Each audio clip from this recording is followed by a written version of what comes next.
Yeah, I'm really am. Talking my shit like I'm really him on God. Walk up in this like, yeah, I'm really him. Talking my shit like I'm really him. All right, y'all, welcome back to another episode of The Rush with your boy Maxx Crosby. I am your co-host Brogan Roback, and we got our boys we love with our entire heart, DT Creel. Welcome back, boys. On this episode, we're not only having one guest, not two, not three, but 4 guests are going to be on The Rush today. And Max, you want to let the people know who it is? Little curveball, a little change up.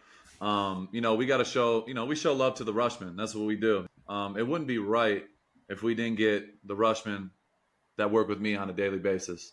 We got 4 guys who are, near and dear to my heart. The guys I work with every single day, we get better on a daily basis. So it was only right to bring in Malcolm Kuntz, John Jenkins, Adam Butler, and the boy, the youngin'. I can't give him too much love yet, but the youngin', Tyree Wilson. What are your thoughts, Brogan, on the Pro Bowl? And then you got dodgeball, and then you got all this shit. Tonight, it all adds up in the end. Yeah, I'm not going to lie. I'm not going to watch it. I wish I was out there. I love going there. I don't take it for granted.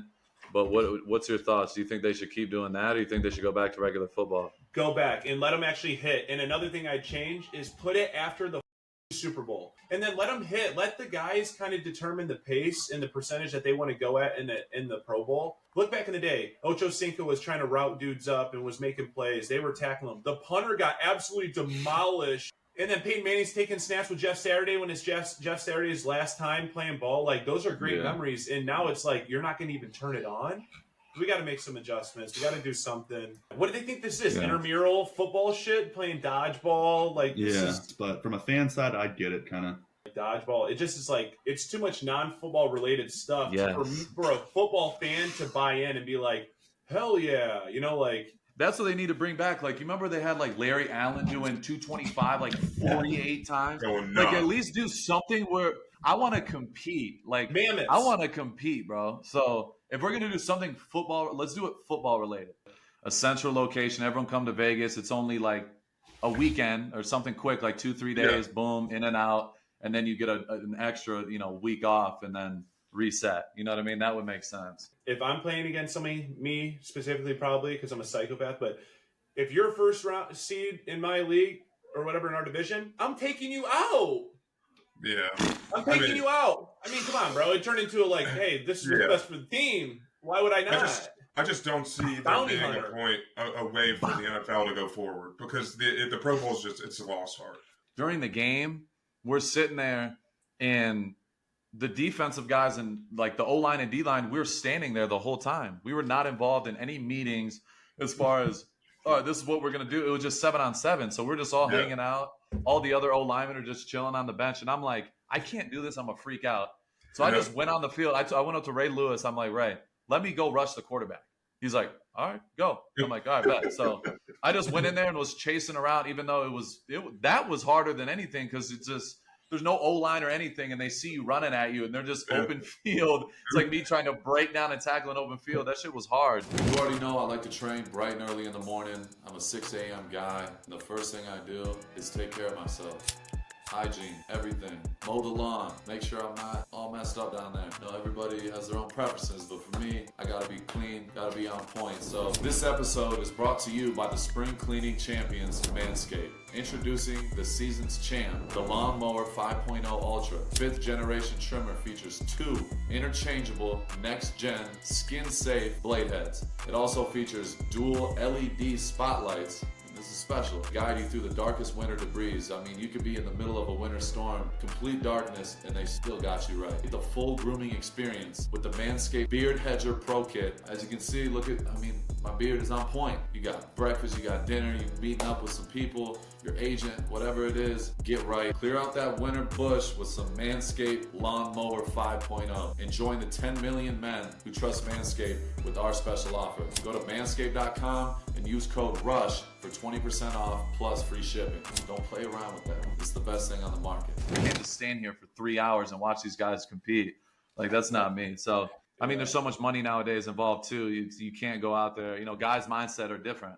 Back then, Yeah. they weren't like that. Like my mindset is, I'm gonna go play. I don't care. Like Yeah. that's how I am. But majority of guys aren't thinking like that. Oh, we know. MVP in the Pro Bowl 2 years ago, right? Hell yeah, we were out there chopping. Oh, Jank. 100. See, that's why you gotta hit up the OGs because they figure it out.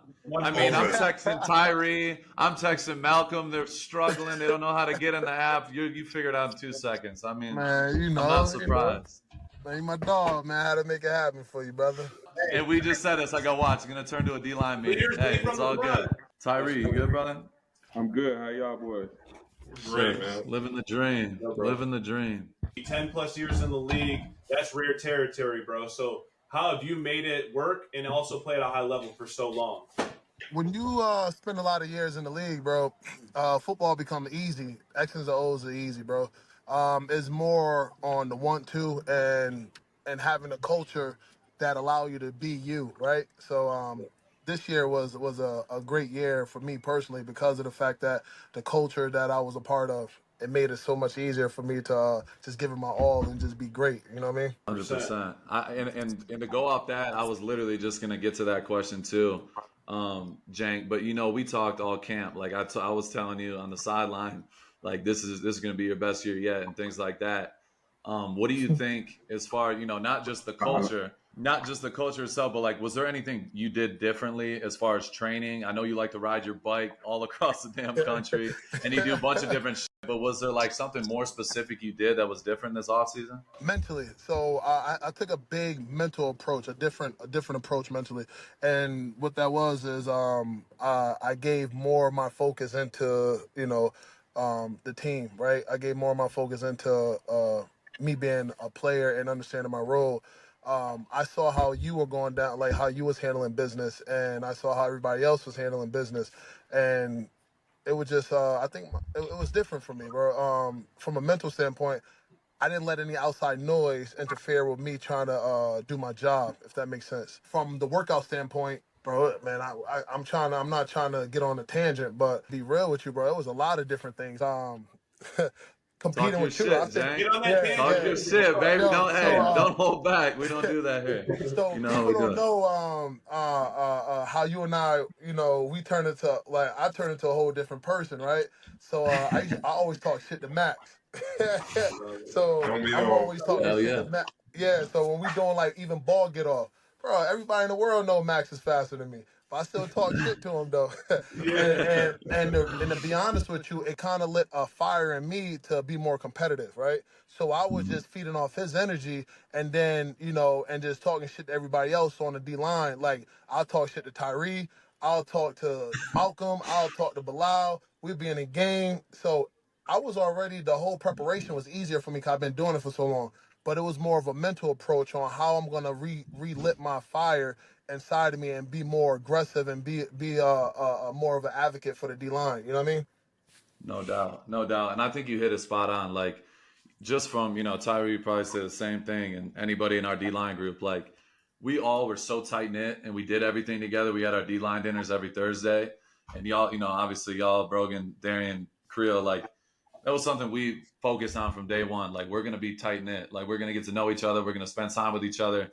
And the shit was competitive every single day and everything we did. And like that, like we'd be going back and forth, arguing, whatever. But at the end of the day, like we built that trust. So I feel like that took our D line to a whole nother level. And, people got to see that on Sundays for sure. Yo, We got a whole D line meeting. Let's go. So, a little crowd. so let me say one thing though, and I'm gonna keep saying this. And Mark already know what I'm about to say. I remember when I first got to the team, and I'm like, yo, you gotta realize, like, I'm used to being with like the Cam Jordans, the Pernell McPhees and all those guys, right? They like 6'6", 6'7", whatever.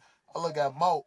I'm like, bro, I know damn well you're not about to start setting the edge on Trey Brown and all these. So I used to tell him that, but the competition, the competitive nature that we built in that room, and Max spearheading the charge, it was easy for me to be like, Malcolm, man, he a dog, right? He a dog. So now, we just started feeding off one another. So like I said, once again, I touch on that mental approach because we know football and we know what it takes to be a good football player. But sometimes a lot of us don't have that mental approach to be a good football player. But as a vet in the league, how's it been being around Maxx, being around Kunze, being around Tyree Wilson, like, and seeing their development over this past year? What's that been like for you as an OG, and and talking about those guys? Man, it's dope, man, because my OGs were the Jonathan Vilmas, you know, the Malcolm Jenkins, the Roman Harpers, and all the Will Smith, rest in peace. They used to always tell me, man, stay focused, you know, keep your head down and just keep grinding. So seeing these guys, and you know, we say don't pay attention to outside noise, but it's hard to not pay attention to outside noise, right? So you get all the, man, Max is the only guy, he need help, he need help. But it was proud. I was a proud vet when I saw Tyree develop. He's putting in that extra work. You know, going out before we even had practice, he going out there trying to beat Max to the field, work on his technique. Malcolm doing the same thing, and then actually see these guys develop their technique and then start flourish because of the fact that they would start putting that extra grind in. It was beautiful because now as a vet, you looking at it like, man, why am I wasting my time here? Like, you know, why I'm wasting my time with guys who don't take this serious? But they did take it serious. That was the difference, and it made me happy because now I'm like, yo, I can rock with this. You know, it made me want to play even more. And like our D line group was so tight knit that if you were lazy or if you're any type of sensitive or soft, like you were not gonna be a part of us. You didn't have a choice. Like, this is what we do. We compete. We talk our shit. We have fun. You know, we do our thing. But at the end of the day, we're working. And like that, you know, that is a direct translation of what, you know, people got to see. And like guys like Tyree and Malcolm continuing to build and do what they did as the season, you know, went on. So, you know, just to piggyback off that, Tyree, so you had, you know, coming out of college, like you had your foot injury and, you know, we didn't know you. All we knew, you were a top 10 pick and you wore a colorful ass suit to the draft. And I didn't, you know, I had some question marks. I'm like, what's going on there? You know, I come in, you know, top 10 picks, so it's a lot of expectations on me. Yeah. And, you know, the organization needed me right away, but, you know, they helped me out. You know, I didn't get to go to OTAs. You know, I'm trying to learn the playbook. And I learned, you know, better by doing shit on the field. And then, you know, going into, like, the last 2 weeks of training camp, they released me to start practicing. And it was catch-up. And then, you know, I played about 12 snaps in the, you know, preseason game. And I was done and shit. And then Denver was. And, you know, I played like ass. And shit, I was, you know, the outside noise was, you know, kind of creeping in. And shit, I just had to put my head down, bro, and, you know, check myself and, you know, stop worrying about who the and what the other people had to say. You know, go out there and grind every day. You get a new guy coming in and you got a rookie, especially a guy with a, you know, a high draft pick, even like Clee, like Malk, you were there with Clee. Yeah. Like when you come in with those expectations, I don't think people understand like how much pressure that is. You know, you're a young guy, you're just trying to figure it out in the league, trying to figure out how to be professional. But on top of it, you're expected to come in and boom, right away, you got it. And then you're sitting on the sideline, you're trying to practice and you have a foot, you know what I mean? So it's like, I don't think people understand that part of it. But, you know, from my perspective, seeing you develop and continue to do your shit was like the coolest thing. Just like Jank talked about, like I'm not, you know, Jank's in year, 16 at this point. But, you know, I'm considered an OG in your eyes. So, no, seeing that shit is like what it's all about, bro. So I got to give you your flowers for that because you know, you could have let it affect you in a negative way, but you just stayed quiet and just kept working, and you know, people got to see. It's also, that shit. You know, also the room that you know that we built this year. You know, people really didn't give a fuck about last week. You know, we only focused on the next week, and you know, trying to get better as a group, and you know, just you know, AP coming in there and let everybody play free. That really helped me, you know, boost my ego back and start building that confidence. And you know, you can see it on tape and me starting to take off. Hell yeah. I want to follow up to that because we all know, you definitely probably know, but Maxx is critical of any rookie defensive ends. He's a tough cookie to crack when it comes to that shit, and rightfully so, right? But assuming Maxx was tough on you, just because I know him, did you take that as tough love, or like what were those conversations like between the two of you guys, if you had any at all? Bro, you know, it is tough love. You know, I ain't soft, so you know, I just took that shit on the chin, bro. So like, you know, sometimes, you know, me being young, so Maxx see it a different way. I might up a game, Max get mad. He be like, "Bro, just do the shit right," you know. Then we keep going. Then after the day's over, we back good again, and you know we just keep building. And it don't, you know, I don't take it personal. It only helped me get better and look at his point of view, and it helped my game. Clinical study: men who shower with soap and use Mando whole body deodorant in their pits had an odor score of 0 out of 10 after 12 hours. No odor. Men who showered with soap alone had an armpit odor score of 8 out of 10 after 12 hours. Big odor. Mando is clinically proven to control odor for over 72 hours. What I like most about Mando, I'm always fresh, no matter what. Where I like to use Mando the most? Everywhere. Hygiene is the number one most important thing. If you walk up to somebody and they're not smelling right, it's the first and last thought you're gonna have of them. So I use it everywhere. Pits, the package down there, belly button, everywhere. Stomach, feet, no matter where it is on your body, you feel like you got some issues. Some people sweat in different places. Unlike some deodorants that try to mask the odor with a fragrance, Mando is formulated and powdered by mandelic acid to stop odor before it starts. Clinically proven to control odor better than a shower. Take care of your package. Don't be out here stinking like that. It's not good for anybody. As a special offer for listeners, new customers get $5 off of a Mando starter pack. Code RUSH, R-U-S-H, all caps, at shopmando.com. That equates to over 40% of your starter pack when you visit shopmando.com and use code RUSH. Make the switch to Mando whole body deodorant and smell like a zero every single day. Dang, we appreciate you, bro. We know you got to run. I mean, shout out to Kunti as well, getting the strip sack on that play, making it work. Yes, You know, that's just legendary.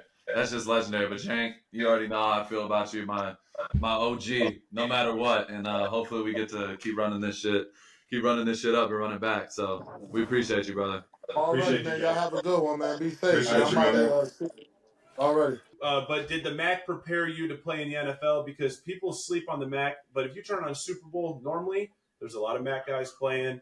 Definitely. It's still D1 football. I mean, it's still ball at the end of the day. So, like, even like when people like kind of try to count the Mac out, there's plenty of great players that come from the Mac and stuff like that. So, I just think, I don't know, it's just a crazy take to think that Mac players can't perform in the league. So, Second half of the season, Coach, you were balling, like actually balling. According to PFF, between y'all, meaning you and Max, you had 146 pressures, which is number one in the NFL.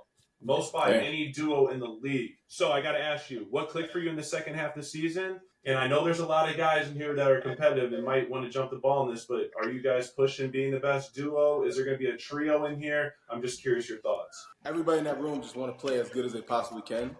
So, like, even if it's like one one-on-one rep or one team rep, like we attack everything like it's a game rep. So, like, if I have something during the game, or I know I got a one-on-one rep and Max is behind me, right after that rep, I'm coming back and I'm asking Max, like, what you think I did wrong there? How you think that looked? Or during my games, how many steps I should take, or how this should look, and just like little shit like that, where it's just like, no matter like what we're doing, it's still like that kind of intention and kind of that attention to detail on like how would this look during the game. We just started, you know what I mean? We have a whole nother level we can get to, which is scary. But you feel that every single day, and I feel that too. Like, you know, I'm going into my 6th year, and a guy like Malcolm who's lightning fast, and you know, he makes every day I got to show up and beat Malcolm because that's my standard. Or I'm mentally, I'll be up the whole day if I let Malcolm beat me. So it's like you build that culture, and then Tyree's calling out J-Rob or somebody, you know what I mean? And it just becomes a trickle down effect. And you know, during the games, it just becomes, okay, who's gonna make the next play? It's not like, all right, I need to be the one. It's like we're all literally just hunting and trying to be the ones to make a play, and we just feed off that energy. But I think that's the hardest thing. You know, me and Malcolm, we were talking about it yesterday. This is kind of a, you know, we talked about it. I asked about it yesterday, but the first 8-9 weeks, you were rushing really well.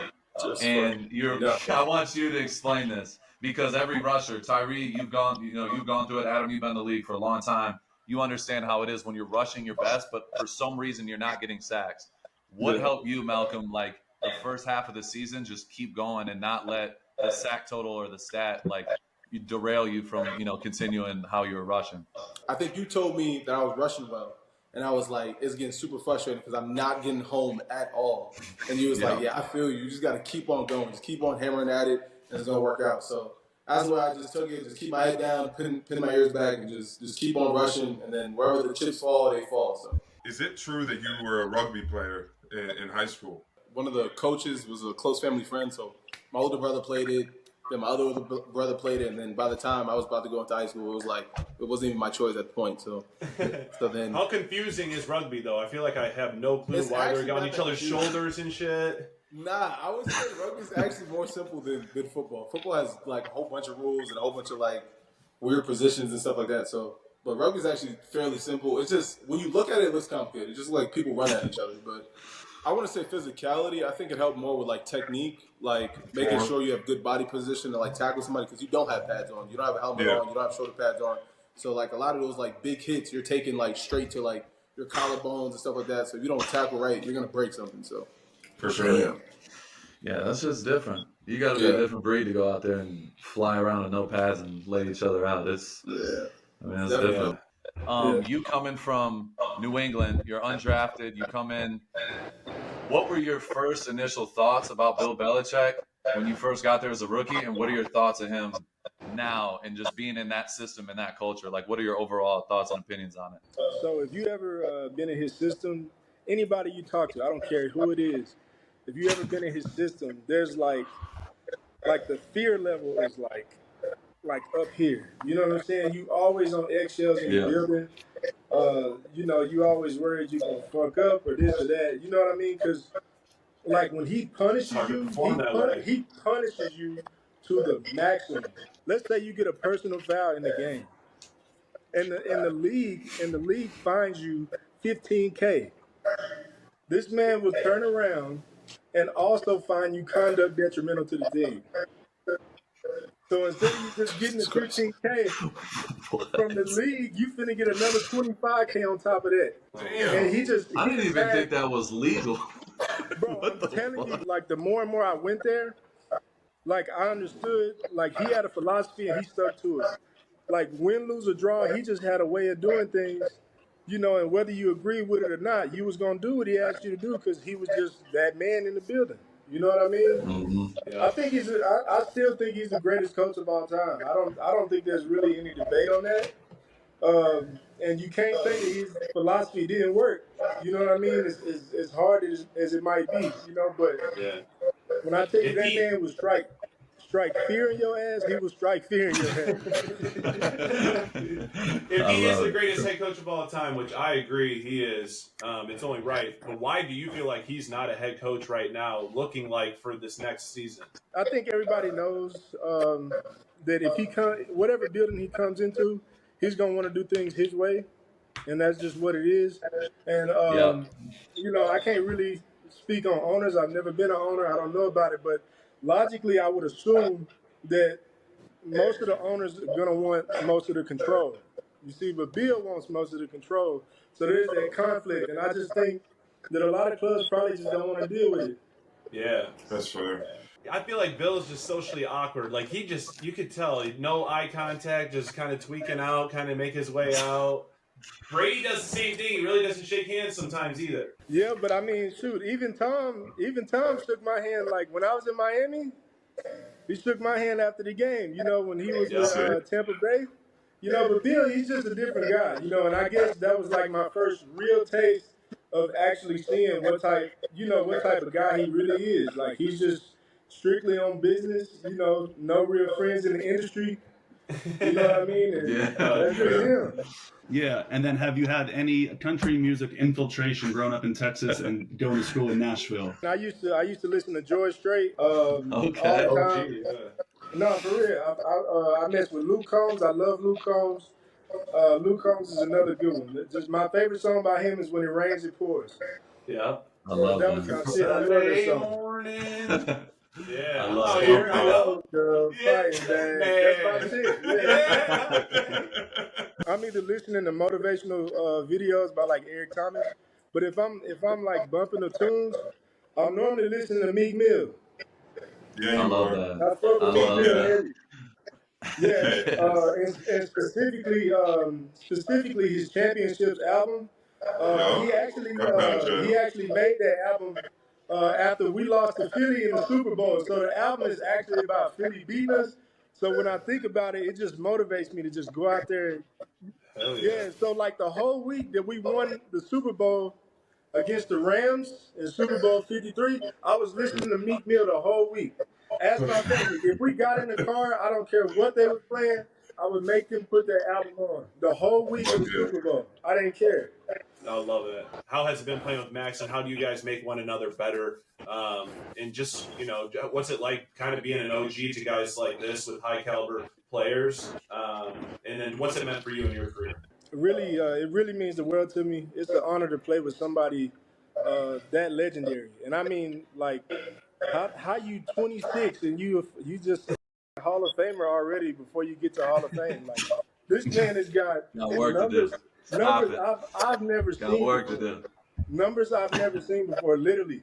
And I tell him all the time, like, when I see him going through the drills and stuff, like, I'm like, how the fuck do you do that? Like, how does your knees stay intact? You know what I'm saying? When you've been around the corner. He always talks about my knee band all the time. Yeah, he just all the time. Hold up, pause. Hey, you saved me on that one. Me and Adam, I'll look at him, and we already know. Like, Adam's about to hit that. Or if he's in his bag and he's hitting his out and out, look, Rob Leonard's in the building. Your last 9 games, you recorded 8 sacks, right? What is it that you are going to take into the offseason to focus on, the one thing to continue that momentum going into next season? Well, I mean, Robbie wants to answer. I'll tell you right now. Realize that last season was last season, and this next season is a brand new season, and starting back from square one, like with Robbie, with the stance, eyes, make sure I get my hands on the guy first, all that stuff. So I think stuff like that will carry like my performance if I keep on just focusing on stuff like that. I mean, last but not least, another Yenzer. Coach. I'll just give him a breakdown. This is Robbie Leonard, D-line coach, Las Vegas Raiders. Dude has had a huge impact on my career in just a short time. We talk all the time. He'll call me at 10:30, 11 o'clock, doesn't matter what time it is, and just talking football. I mean, I think it was yesterday or the day before. He's out at the Senior Bowl, and he's just like, I don't know. It's nothing important, but I didn't need to talk to you. He's like, we're gonna be so damn good next year. I just can't. And we're just start talking ball, and like, that's just been our relationship. But to give you your flowers, just in a year, you've made an incredible impact. We share a lot of similar, mindsets when it comes to what we want to do with our careers and our, you being a D-line coach and me being a player. We're very aligned in that. We're both huge Kobe guys. We're both motivational to the core. Tim Grovers. Those are our type of people. So, I mean, I can go on and on, but this is Robbie Leonard. We appreciate you, coming on for a little bit, and we're just going to shoot the shit. So, appreciate you, man. Robbie Leonard, from day one, man, I loved your pod this week. Yeah. The next week comes in, man, I'm watching it. And then he's watching on his phone. Day one. Yeah. Day one. Not many D-line coaches are locked in like Max that. called me one night. Yeah, Max called me one night. He said, my D-line coach, Robbie, he'll literally be breaking film down, and then he'll still have the podcast on. It was like one of the first conversations I remember after we started this thing up. So I'll be checking it before it even comes out. You're sitting there. I gotta have something like going, a podcast or something. I'm always like, damn, it ain't out yet. You're a tier 1 guy. We appreciate that. Training like a fucking How many times do we shadow box and doing all those things to when you're in the fight, you're not thinking, you're going. You know what I mean? Where you were get-offs. You go over there, the first thing they do, the second rush, they're walking off the ball or getting into the fight zone or hand placement. And it really is, man, just repetition. And from that, comes confidence. I was going to say with Malcolm, dick to the quarterback. That's when he didn't hit, by the way. What was it? That $5 million. Dick to the quarterback. There it is. So we went, literally, Malcolm's progression went. It was, I've talked with the staff about this.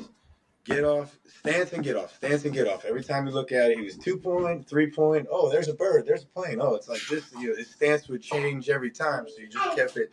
Let's just focus on stance, alignment, get off. Then it was rush angle, rush angle, rush angle. We focused on that, and you give him a chance to fail, and then he would fix it. Then, so we were building. We were going top of the rush, and working different types of move. But we weren't talking about so many times with rushers you come back after a rush or lost, and 3 different people say, hey, your get-off sucked, your move was there, and it was a shitty finish. You're like, what do I fix for that? So, you know what I mean? So we just built it, stayed focused, until that was right, and he could do that without thinking. Then we did top of the rush, and then by the end of the year, I was juiced him up. I'm like, now every time, no excuses, no excuses. You can do it. I need it every time, just like '98.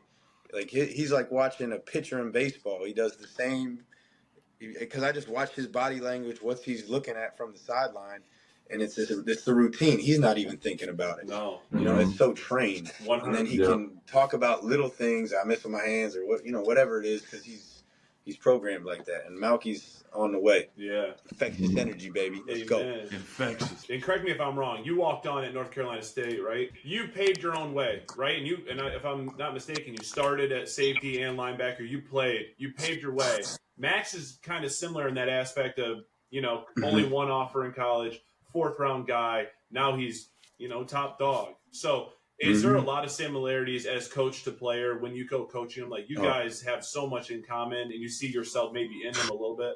You want to talk about shared values? I mean, definitely as a player, I would say damn near as a person, just in terms of mindset, mentality. However, I wasn't blessed enough to play in this league, but I'll tell you right now, when I walked on, because I had to go to Division III school, Washington Jefferson, because a whole long story, but then I transferred to NC State, had to sit out, and when I got on the team at NC State, I was so angry. I was like, You want to hurt people. I'm going to kill that dude. Everybody was on scholarship. I thought I was better on. I had two goals. I was either going to get kicked off the team or put on scholarship. I remember I told my position coach, I would fight every day. Fuck yeah. Put me at corner. Yeah. I've actually played in a game at corner, safety. I was a safety. I'm like, all right, this is my home. And then my senior year, they said, we're moving you to starting field linebacker, which that's a whole different That's rare conversation. territory. White DB back in the day. You're one of the first ones. And I played in the game there. And so I remember he said, moving your linebacker. I said, I'm transferring. I'm going to NC State. I said, I'm going to App State. I said, I've worked too hard for this opportunity. And my family was like, no, try it out. So I could have been the nickel, an outside linebacker, or a stack backer based on and I loved it. And I made a bunch of tackles, and it had so much fun. And had a tryout with the Steelers. I mean, it was great. But with him, again, you're talking about a much, much higher level skill set, but just the journey, it's still the same adversity you had to go through, So, but his to a much, much higher extent. But how was that transition from being a player to going to coach? Because, I'm talking to you. You seem like and we all play ball, right? So you seem like a player's coach, a guy's guy. What was the biggest learning curve for you transitioning from being a player to a coach? Yeah, well, I'll be honest with you. I wanted nothing to do with coaching. I was going to go. I signed to play in Germany with the GFL Essen Cardinals. I never forget. I was leaving in a week, and I got offered to come back as a GA at NC State.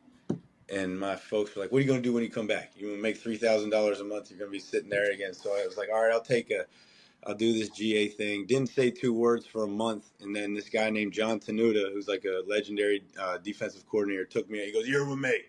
He goes, "Call me Coach Bozo." He's like, "Over here." But he taught me more football in 3 years, and I'm really inspired by being genuine, being authentic, being myself, because of the way I was coached. You know what I mean? Like, there were certain experiences.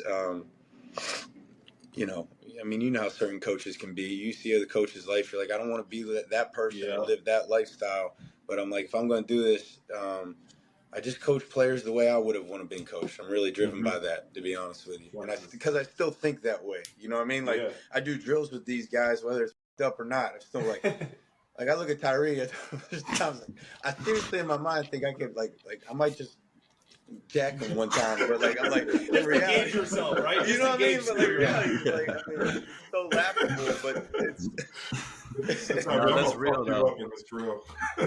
Yeah, and I think that's the thing too, that we respect the hell out of you for is majority of coaches. There's a lot of coaches that are bright, they're super intelligent, they know every X and O, whatever, and they can tell you what to do. But Robbie, and this still throws me off, but I love it. He goes in the drill. He doesn't put a pad on his body, and he lets all of us pregame hit him 100 full strength, long arming him, fucking stab, ripping. Every move, he's getting drilled, and he's stepping up every time to the plate. Doesn't say a word, doesn't complain. And so as a player, you feed off that shit, because I know Robbie is a player at heart. he's a football player. He's a footballer for life. So like when you have a coach like that, it's still like it throws me off. I'm like, okay, he's actually a little bit crazy, but that's for me on a personal level, that's why we get along because we're a little we have a couple screws loose. So it's just that's what D linemen are. Like at heart, we're all a little. It's how I learned. Like, it happened at practice today, Max. This dude's like, we're doing like, I showed him this is how we do pre-practice. We're doing like a little block reaction. He's like, this. I'm like, strike. I'm like, strike. You're not gonna hurt me. He's like, oh, okay then. Okay, we're gonna get him. I'm like, go. Like, see, I'm like, that's how you train all the time. Yeah. And then you can feel it. You know what I mean? Like, you can't half-ass playing D-line. Just completed your 11th season in the NFL, right? What does it mean to have somebody? And I know we're not here to Max is nuts, but we all respect and understand the value he brings. We understand the value that he brings, but from your perspective as a coach, what does it mean to have someone like Max in the room that people can learn from and that you can use on every single rep, every single game, every single practice? And have you ever seen that before in your career?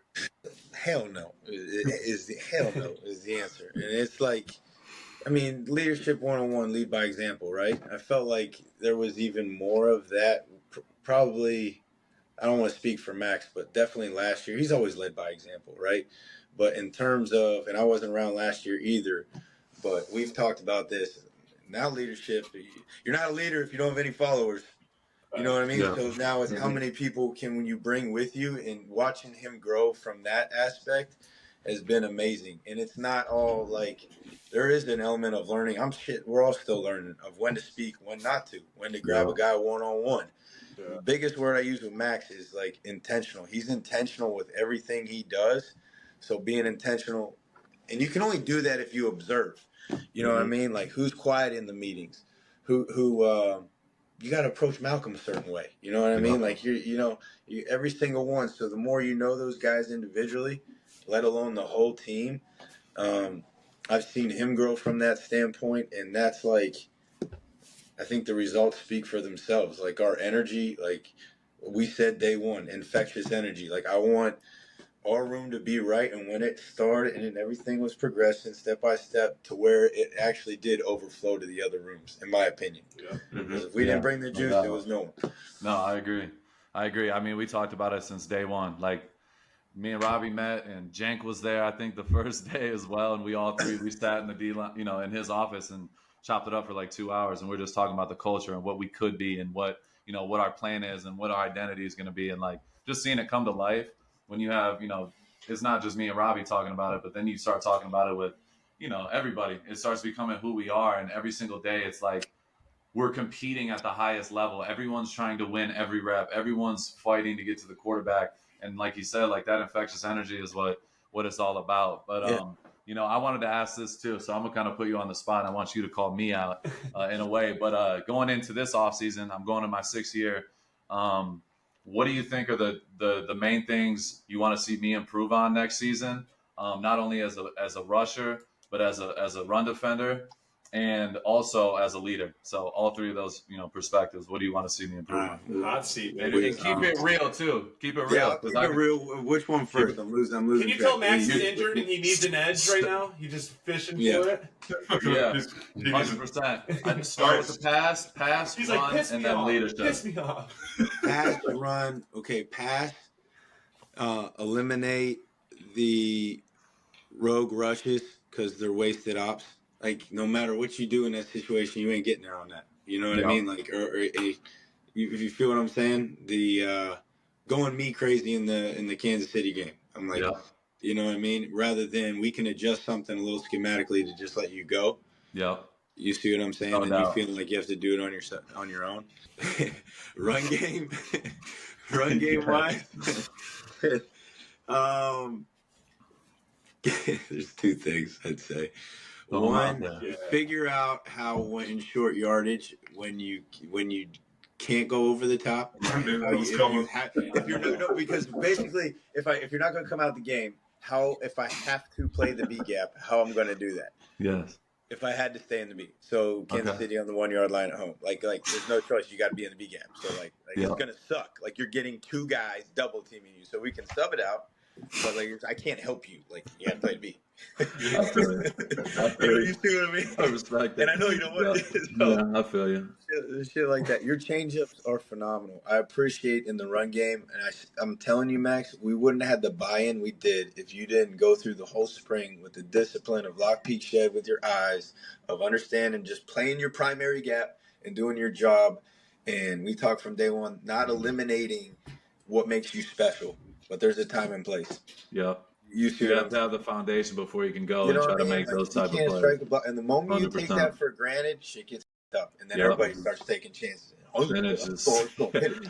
yeah, You know what I mean? everyone's So- swimming and thinking that you know what I mean? So JJ it's Watt like a every whole play. responsibility. You know what I mean? And Yeah. the more people we get trusted to play technique, stuns, changeups don't work if you don't strike. That's just Yeah. point blank.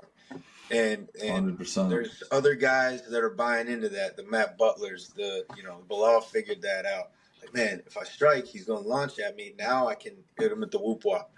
How great is that? Though? You get a whoop top wop. caliber player asking his coach in front of everyone to see, though, like how humble Max is. Like, is that something you appreciate from him? He wants you to literally break him down for everyone else to see. Most dudes, they do their exit interviews. They're not going to come out and tell their own teammates what the they just had their conversation. They can't handle it. They don't want to know. Yeah. No. He's telling the world. Yeah. And I'm trying to tell because them. they probably secretly know and they just don't want to do it. Amen. Yeah. Yeah. I think that's the real, like, even being a player, like, nobody likes to be critiqued.